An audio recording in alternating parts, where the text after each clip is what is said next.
देखो क्वेश्चन समझना पहले, ठीक है। हमने लाना क्या है और गिवन क्या है, ठीक है। बीसी इक्वल टू डी लाना है हमने, देखो बीसी इक्वल टू डीई।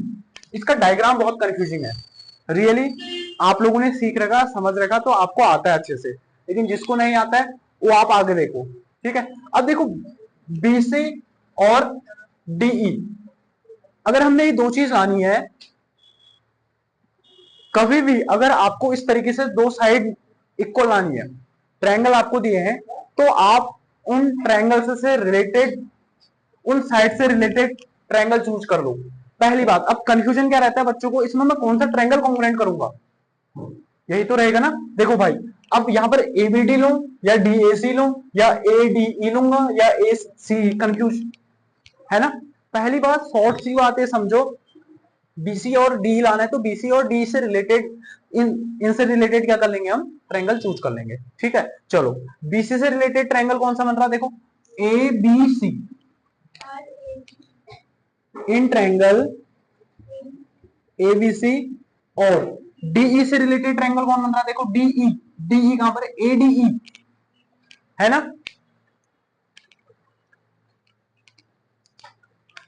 क्या बन रहा, एडीई ट्रायंगल।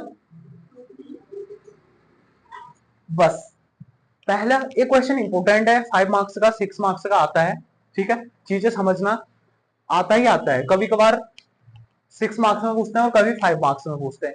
हम कंफ्यूज हो जाते हैं कि भैया बी इक्वल टू डी, क्योंकि बच्चों को पता ही नहीं चल रहा, ना कोई मेजरमेंट दी है ना कोई साइड दी है ना, सिंपल से हमको एक कॉन्ग्रुएंसी के हिसाब से दिया है चीजें, ठीक है। एबीसी और एडीई, एबीसी और एडीई, इसके पास चलते हैं। अब एबीसी में हमको देखो, एबीसी में क्या इक्वल है, एबी किसके इक्वल है, एडी के इक्वल है। जो एबी इक्वल टू एडी, देखो एबी इक्वल टू एडी, पहली स्टेटमेंट कॉन्ग्रुएंट प्रूफ करने के लिए, एबी इक्वल टू, जो एबी है ए बीसी ट्रायंगल की साइड है, एबी एबीसी ट्रायंगल की साइड है। दूसरा जो एडी है एडीई ट्रायंगल की साइड है। तो दोनों ट्रायंगल की दोनों साइड आ गई, दो साइड आ गई। ध्यान से समझना, इंपॉर्टेंट क्वेश्चन है भाई। यहां पर क्या लिख सकता हूं मैं, साइड। दूसरा, दूसरी चीज क्या है हमारे पास, A C equal to A C equal to A भी सही है। देखो ए बी सी में ए सी आ रहा और ए ई डी में ए आ रहा, ये दो चीज तो हमको गिवन है। ए सी इक्वल टू, ए भी हमारे पास क्या है,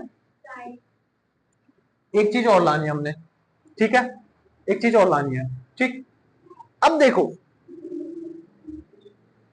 हमको गिवन क्या है, बी ए डी और सी ए ई। चलो यही लिख लेते हैं पहले, समझना जरा। Angle B A D equal to angle C A E. अब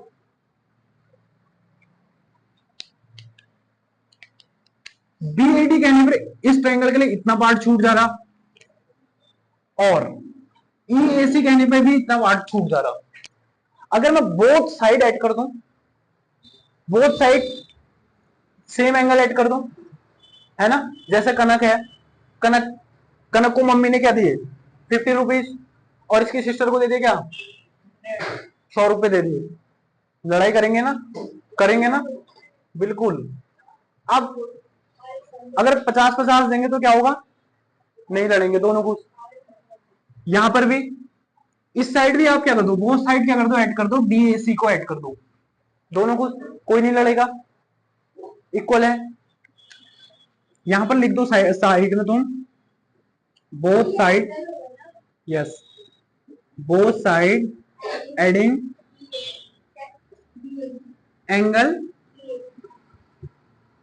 बस कॉन्ग्रुएंट हो गया है। इतना काम हो चुका है, पहले समझो, नोट मत करो जिसको नहीं आ रहा समझ। बीएडी में डीएसी ऐड कर दीजिए, इक्वल टू सीए में भी क्या कर देना है, एंगल डीएसी ऐड कर देना है ना, ठीक है। अब बीएडी और डीएसी ऐड करके क्या मिला, देखो बीएडी और डीएसी ऐड करके एक पूरा कंप्लीट एंगल इतना बना रहा, उसका नाम है बीएसी। यहां पर मिलेगा एंगल बी ए सी, और यहां पर मिलेगा आपको सी ए ई में आप डी ए सी ऐड करोगे तो ई ए डी एंगल। उसने भी सही किया था परसों, अच्छी ट्रिक थी, लेकिन आप इस तरीके से भी कर सकते हो साथ साथ में, ठीक है। इसको आप क्या लिख लेंगे, एंगल, है ना। अब एक साइड, दूसरी साइड और एक एंगल, हमको दो ट्रायंगल को कॉन्ग्रुएंट प्रूव करने के लिए क्या मिलेगी, तीन चीज मिल गई। अब मैं कह सकता हूं triangle A B C congruent triangle ADE by S A S, good. और मैं लिख सकता हूं BC equal to by CBCT, ठीक है।